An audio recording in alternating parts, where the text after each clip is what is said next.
Okay, this lesson for the Koine Project Class asks the question, what's up with this phrase, free grace? So let's look at that and see what we can do as we just use the languages to evaluate something. So here's the phrase, free grace.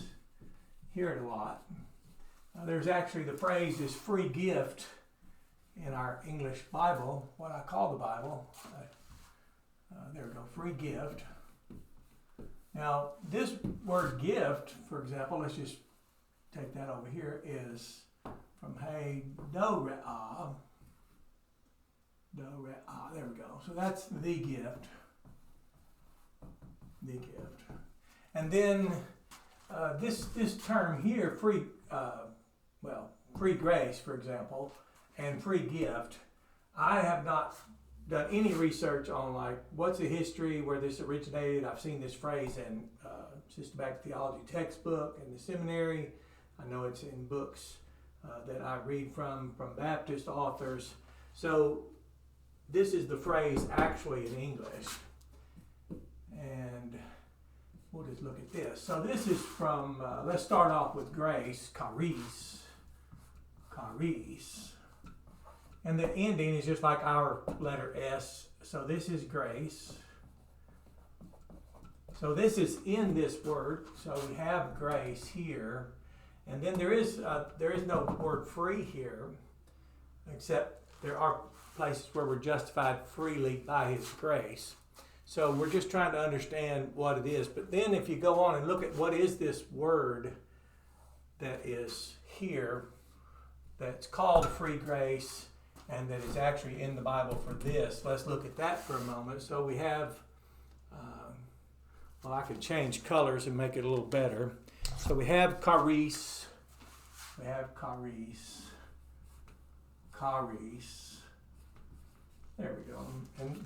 And this word form has this ending here, charisma, as we would say charisma. And then we notice, so this is the word.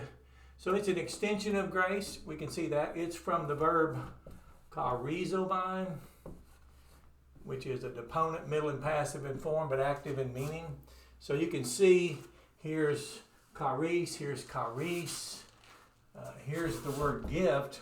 So we're somewhat at a loss, because one of the things I like to work on is try to understand what was the translator's thinking. And we work in this class, we agreed to use the King James English, the Textus Receptus, specifically FHA Scribner's, where he evaluated both the Stephanus, 1550,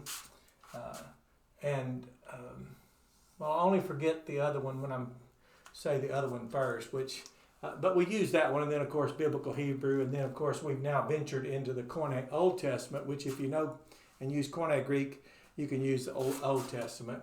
So we can try to understand what they were looking for and how they were putting this together, because we know the word gift is in the same verse where charisma, free gift, is, and later this word do, re, but this is the only word we have for this phrase, and this phrase, of course, that they translate free gift. So I've said for, I guess decades now, that free grace is the word charisma.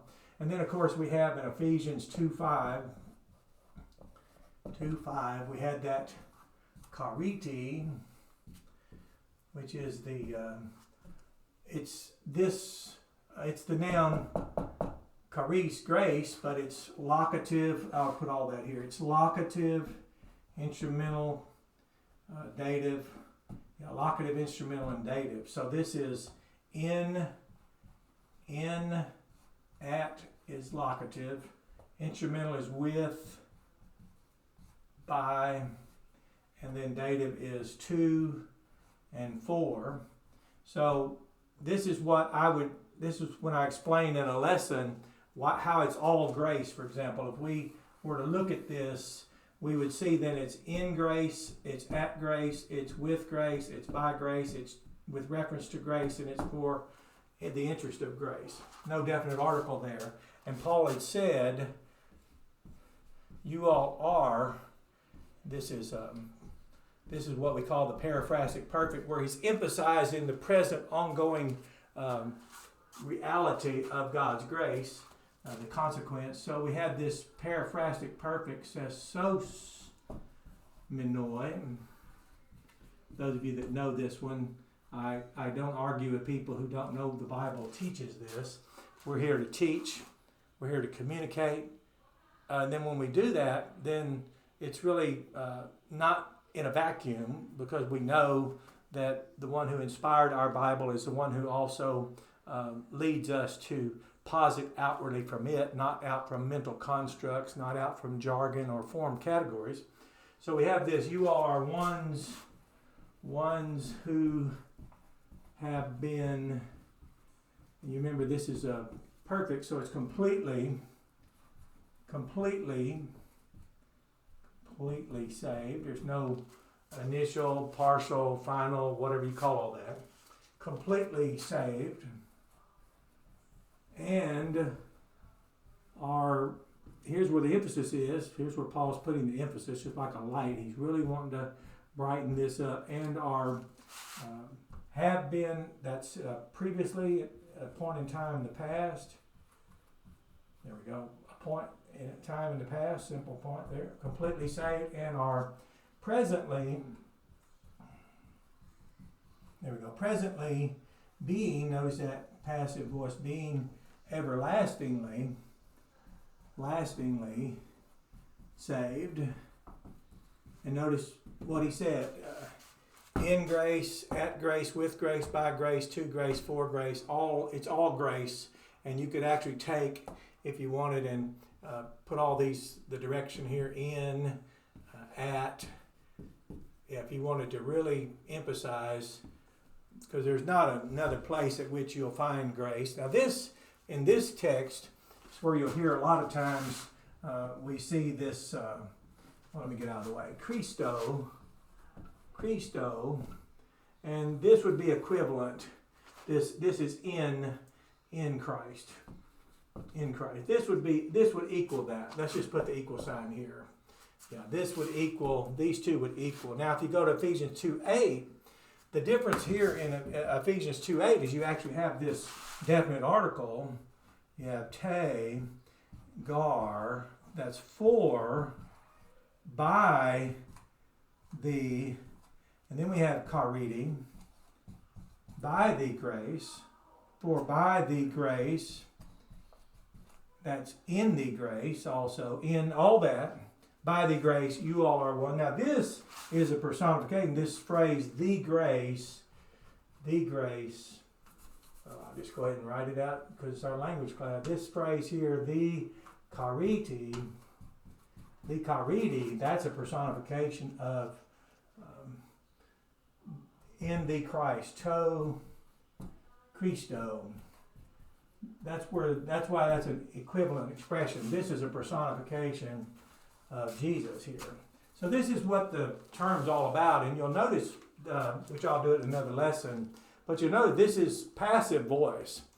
We were persuaded by the gospel of the glory of Christ. We were persuaded by the Son. We were persuaded by the correct announcement of the God, the Father of Jesus Christ. As we notice that correct message that Jesus himself said, the chief feature of it was the manner in which his Father loved the world, in so much that he gave his only begotten Son, monogenetic Son, in order that everyone, the individual that is who is already believing into him, that is the only begotten Son, the eternally related one, might not perish for himself, but rather maybe having already continuously everlasting life. And that was written, the purpose of that being written was in order that you might believe that Jesus is the Christ, the Son of God, and that as one's believing, you might have life in his name. So that's where free grace comes from. I know there's a lot of things now built and associated with free grace, that category, because I've had people tell me things about free grace, and if I identify accordingly, then they attribute that. It's similar to, well, if you say you're a Baptist, what kind? Are you general, primitive, free will, Southern, landmark? Are you missionary? I can't even name all the Baptists that are out there. So there's a lot goes with that term, but very few understand the word. They don't even know where it might first appear in the Gospels. They may not know that John was called the Baptist before he ever preached or baptized. So it's fascinating. But this is what we can know about this term, this phrase, free grace. It seems to be another way of saying free gift. And then notice that ironically in free gift, the word gift's not there. But in free gift, you don't have grace there. So it looks like when we say free grace, we're actually targeting that, the grace part. And someone asked me, well, isn't that redundant? That is free. And I remember years ago when I was trying to word it out as we were trained to do so that someone could read the English that we worded out and know what the Greek said. I literally was at a loss. So I just put, since it was an extension of grace, I wrote grace extension.